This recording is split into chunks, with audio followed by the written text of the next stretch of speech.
Ce podcast inclut du contenu généré ou enrichi à l'aide d'outils d'intelligence artificielle. Les informations partagées sont fournies à titre strictement informatif et ne constituent ni des conseils financiers, ni des conseils d'investissement, ni des conseils juridiques. Nous vous recommandons vivement de vérifier ces informations de manière indépendante et de consulter des professionnels qualifiés avant toute prise de décision. Luxembourg Funcast en français. Bienvenue. Aujourd'hui, on va explorer ensemble la documentation juridique des transactions au Luxembourg. On parle bien sûr des accords de confidentialité, les NDA, Oui. des lettres d'intention, les LOI, et puis du contrat de cession d'actions, le SPA.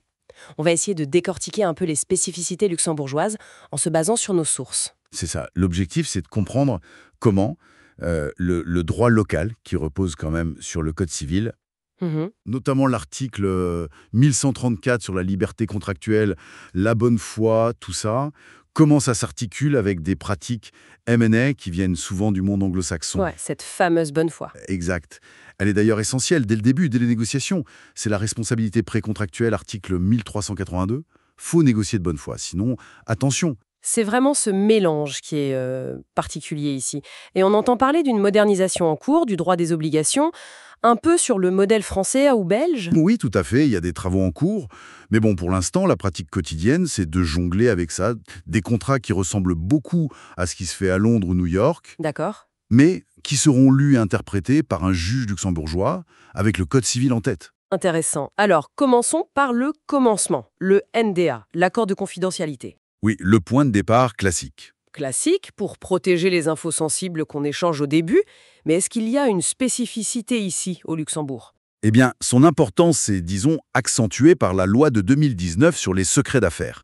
Avoir un bon NDA, c'est un peu la preuve qu'on prend des mesures raisonnables pour protéger une information. Ah oui, d'accord. Et ça, c'est essentiel pour pouvoir ensuite bénéficier de la protection de cette loi si jamais il y a une fuite ou un problème.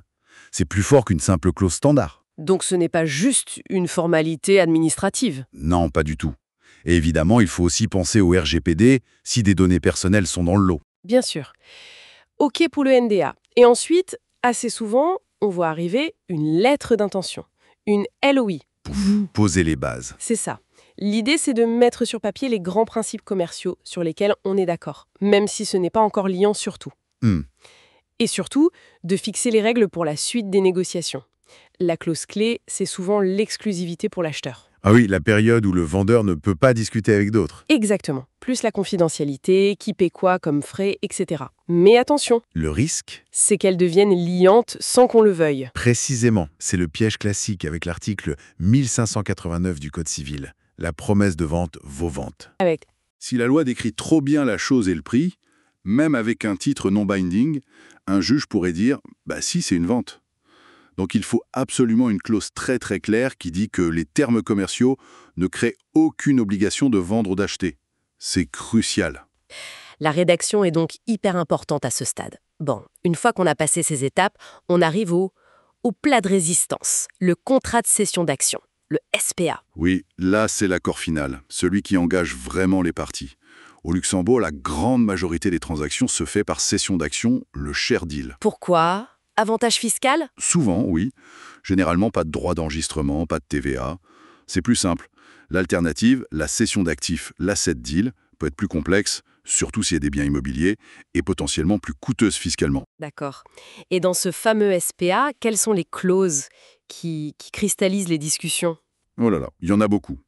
Évidemment, les définitions, pour être sûr qu'on parle de la même chose, le prix, bien sûr, et surtout ces mécanismes d'ajustement après la clôture. Les histoires d'escrocs, de holdback. Voilà, une partie du prix bloquée ou retenue, le temps de vérifier certaines choses.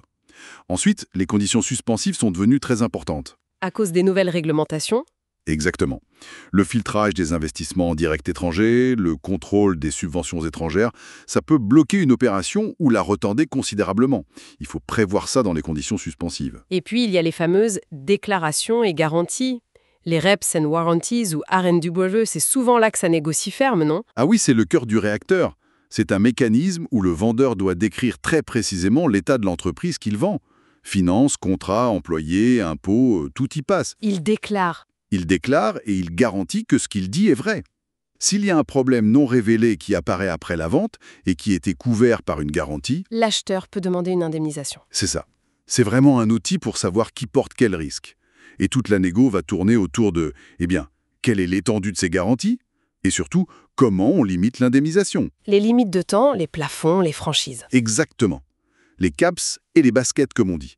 Jusqu'à combien on peut réclamer et à partir de quel montant de dommages on peut commencer à réclamer. C'est très débattu. Qui nous amène naturellement à la négociation globale, au coût, au délai. L'impact de ces nouvelles réglementations IDE et FSR est vraiment majeur sur les délais, vous disiez. Ah oui, énorme. Avant, entre la signature, signing et la réalisation, closing, c'était parfois rapide. Maintenant, avec ces autorisations à obtenir, ça peut prendre des mois. Et il y a une incertitude. Et ça, il faut le gérer dans le contrat. Absolument. Ce risque réglementaire, qui va le porter? Comment on s'organise si ça traîne? Ça change les dynamiques de négociation. Pour les coûts, ce sont surtout les honoraires des avocats, parfois du notaire. L'avantage du share deal au luxe, c'est souvent l'absence de droits d'enregistrement élevés. Ok, alors si on devait résumer les points clés à retenir de notre discussion... Je dirais, premièrement, bien avoir en tête ce caractère hybride du droit luxembourgeois.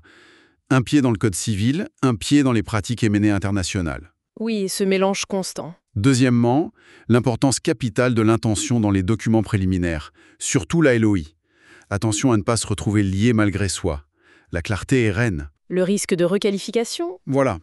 Et troisièmement, l'impact vraiment structurant des nouvelles réglementations, IDE et FSR. Elles sont au cœur des préoccupations de calendrier et de risque aujourd'hui. C'est noté. Donc naviguer là-dedans demande une vraie expertise locale, j'imagine. Oui.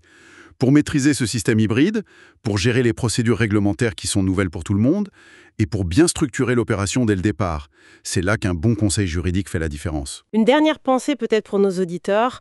Avec toute cette complexité croissante, réglementaire, juridique, comment le Luxembourg peut-il faire évoluer son cadre transactionnel pour rester attractif?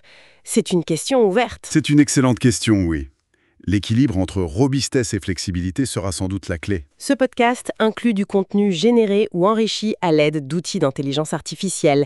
Les informations partagées sont fournies à titre strictement informatif et ne constituent ni des conseils financiers, ni des conseils d'investissement, ni des conseils juridiques. Nous vous recommandons vivement de vérifier ces informations de manière indépendante et de consulter des professionnels qualifiés avant toute prise de décision. Pensez à liker et de vous abonner, le Luxembourg Funcast en version française.